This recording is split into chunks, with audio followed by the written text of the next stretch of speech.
Last video में जैसा कि हम लोगों ने बेसिक क्वांटिटीज़ और डायरेक्ट क्वांटिटीज़ के बारे में बात की थी और उनके यूनिट्स के बारे में भी बात की थी। आज हम लोग सप्लीमेंट्री यूनिट्स के बारे में बात करते हैं। सप्लीमेंट्री यूनिट्स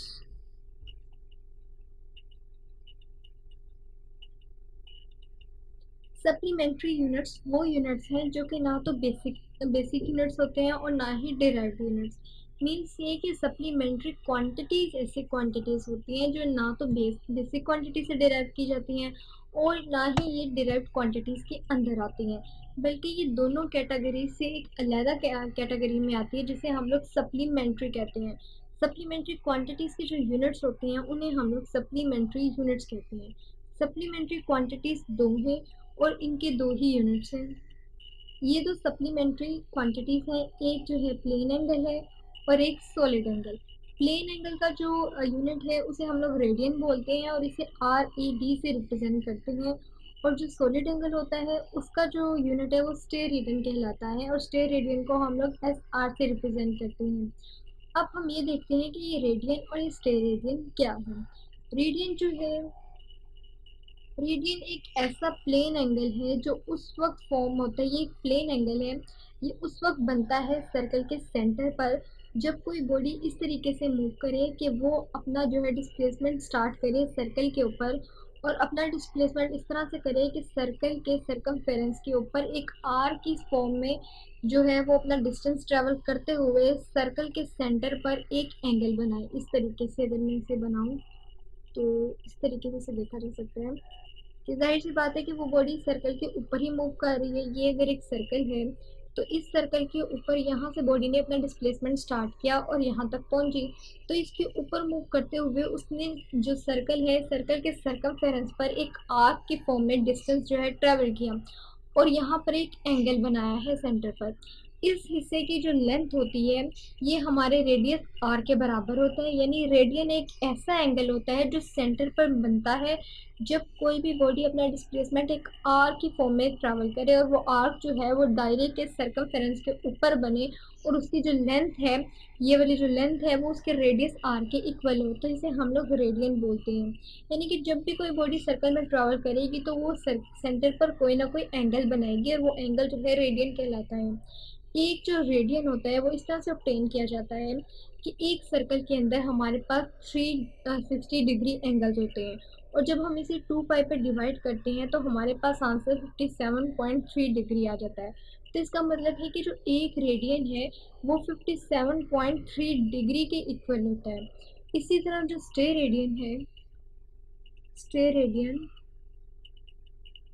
स्टे रेडियन जो है एक सॉलिड एंगल है, ये सॉलिड एंगल है, सॉलिड एंगल का यूनिट है।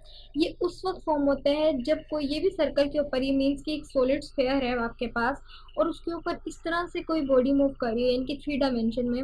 जैसे कि इसे इस तरह से बनाया जाए, तरीके से कोई बॉडी इसके ऊपर रोटेट करे इस तरह से कि उसका जो ये सरफेस एरिया है, सरफेस एरिया वो आर स्केयर हो, यानी कि उसका जो सरफेस एरिया है वो दायरे का जो रेडियस होता है उसके स्केयर के इक्वल हो।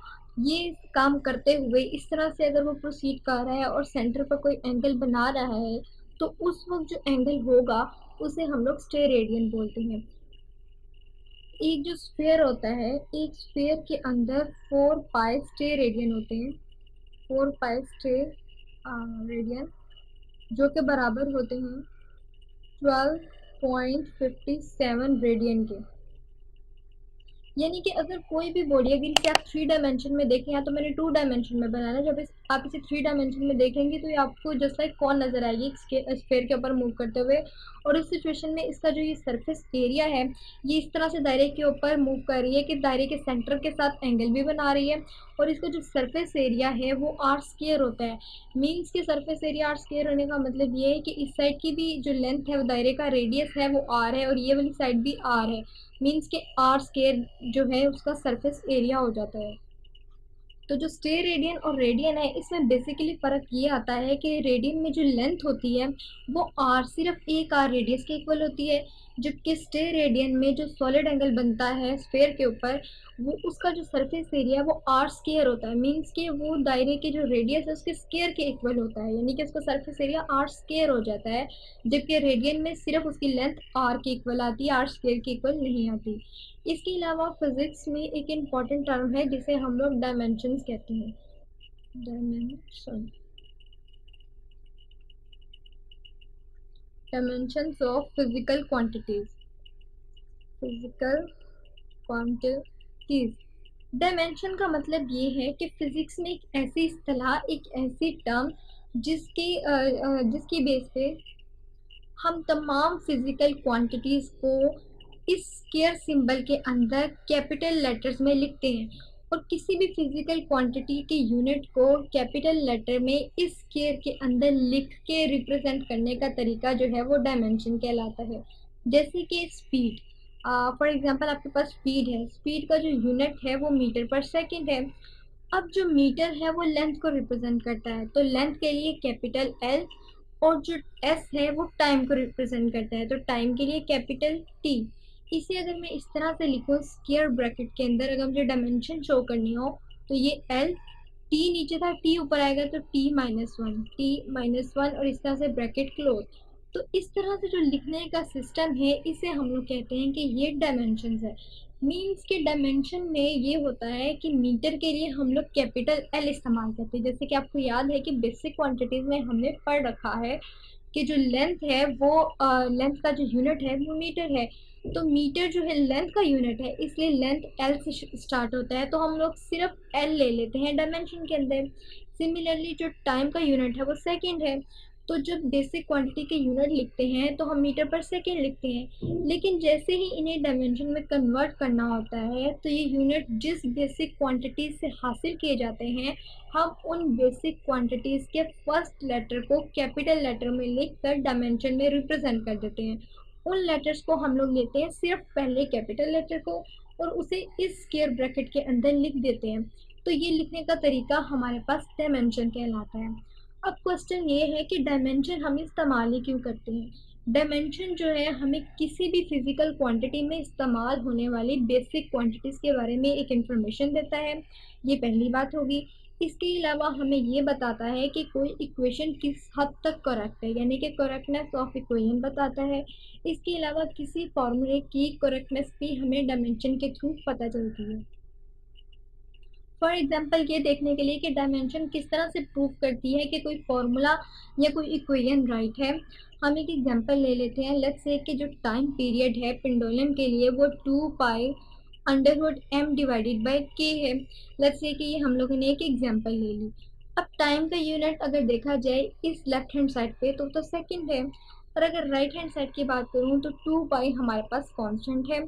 इस कांस्टेंट के साथ ही जो एक अंडर रूट है, इस अंडरवुड में मैथ है, मैथ का यूनिट हमें मालूम है कि हमारे पास केजी है, और नीचे हमारे पास के है। आपको याद होगा जब हम लोगों ने स्प्रिंग के बारे में स्प्रिंग का टाइम पीरियड निकाला था, तो वहाँ एक बात मेंशन की गई थी कि जो के है वो के जो है वो न्यूटन पर मीटर के इक्वल होता है। न्यूटन पर मीटर जो है वो के का यूनिट है, यानी कि के जो है स्प्रिंग कांस्टेंट होता है, और स्प्रिंग कांस्टेंट का जो यूनिट है वो न्यूटन पर मीटर होता है। अगर मैं इसका भी यूनिट यहाँ पर लिख लूँ न्यूटन पर मीटर, तो आगे मेरे पास यहाँ पर सेकंड आ जाएगा, ये 2 पाई अंडर रूट के अंदर जो यहाँ पर के जी। और न्यूटन के बारे में आपको पता है कि जो न्यूटन है वो के जी मीटर पर सेकंड स्क्वायर के इक्वल होता है, यानी कि फोर्स इंटू एक्सेलरेशन से हमारे पास ये यूनिट निकल आता है। तो अगर मैं वो चीज़ यहाँ पर लिखती हूँ जैसे कि के जी मीटर पर सेकंड स्क्वायर, और ये वाला मीटर जो है मैं ऊपर कन्वर्ट कर दूँ तो ये मीटर आ जाएगा। अब ये वाला पूरा का पूरा एक्सप्रेशन इससे कैंसिल हो जाएगा और ये मीटर स्क्वायर ऊपर शिफ्ट हो जाएगा। जब ये मीटर स्क्वायर ऊपर शिफ्ट होता है तो यहाँ पर स्क्वायर और यहाँ पर सेकंड है। अब ये स्क्वायर इस अंडर रूट को कैंसिल कर देता है और यहाँ पर मेरे पास सेकंड आ जाता है इंटू 2 पाई, और यहाँ पर सेकंड है। अब 2 पाई तो कांस्टेंट है, हम लोग कांस्टेंट को अगर निगलेक्ट करें तो यहाँ पर भी सेकंड और यहाँ पर भी सेकंड।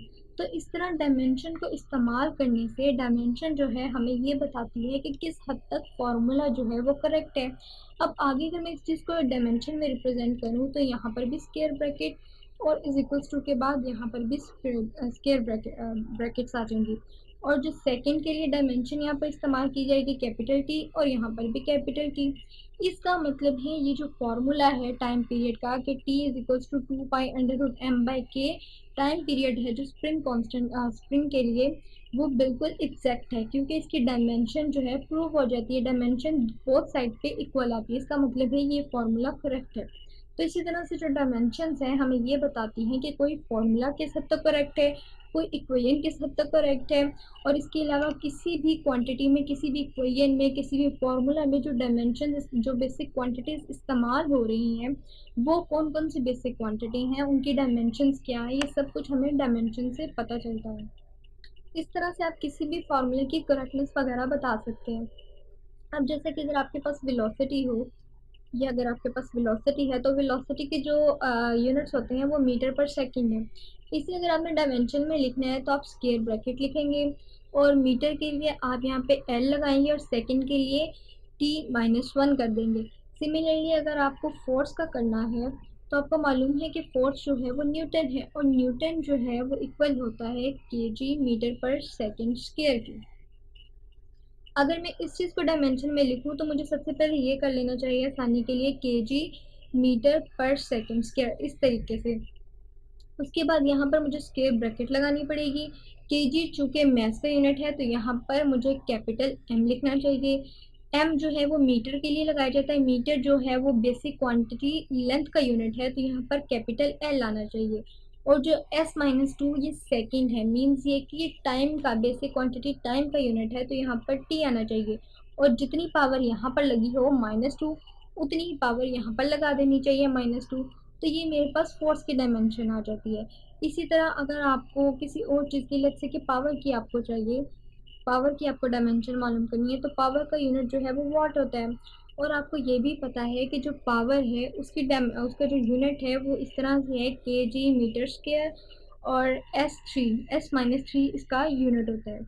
अगर इसे मुझे डायमेंशन में लिखना है तो इस तरह से लिखना पड़ेगा कि यहाँ स्क्वायर ब्रैकेट्स, और जो है kg के लिए यहाँ पर कैपिटल M, मीटर स्क्वायर के लिए यहाँ पे मुझे लगाना पड़ेगा L के ऊपर स्क्वायर, और s-3 के लिए टाइम के ऊपर -3।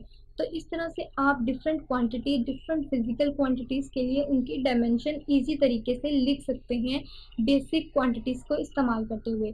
हर यूनिट, हर फिजिकल क्वांटिटीज़ जो है वो बेसिक क्वांटिटीज़ से ही बनती हैं। जितनी भी डिराइव्ड क्वांटिटीज़ आपके पास हैं वो सब की सब बेसिक क्वांटिटीज़ से बनते हैं, और उनके यूनिट भी।